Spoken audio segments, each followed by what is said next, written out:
Workers at Vice Media are next on the industry-wide chopping block after its CEO says the edgy news outlet is undergoing major restructuring. In a memo sent to employees yesterday, the company highlighted that their model has become too costly and in turn will remove its content from its own website and will attempt to find new partners for distribution.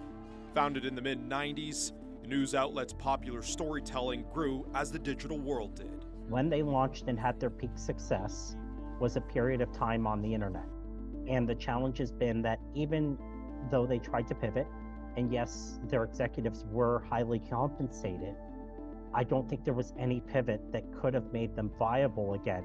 Vice began layoffs a few years ago. Just last year, they filed for bankruptcy protection, and they were sold to an investor group.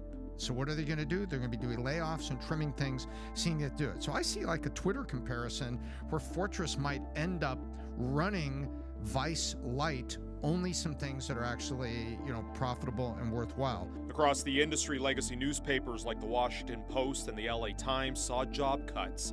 In Canada, much of the same, including Bell Media's recent layoffs and axed programming. I'm furious. This is a garbage decision by a corporation that should know better.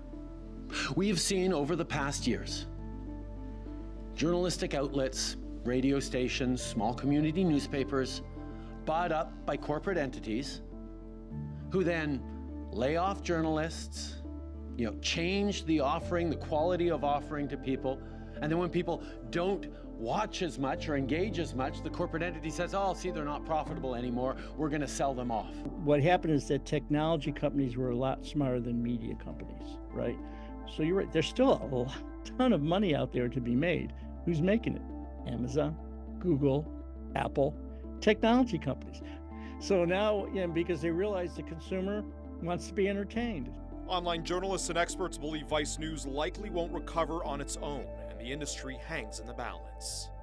I think, trying to create that high-quality journalism on a consistent basis takes a lot of work, and nobody's found the model yet at the local level or even at the subnational level. And I believe it exists, but I can't say for sure. Vice was worth what? $5.7 billion. Billion with a B. And now, they're basically bankrupt. So so you asked me, so what's the future? I don't know. Public, like you guys, public broadcasting here, local radio stations, public radio stations. You're going to have hopefully more not-for-profits putting money into news and news gathering.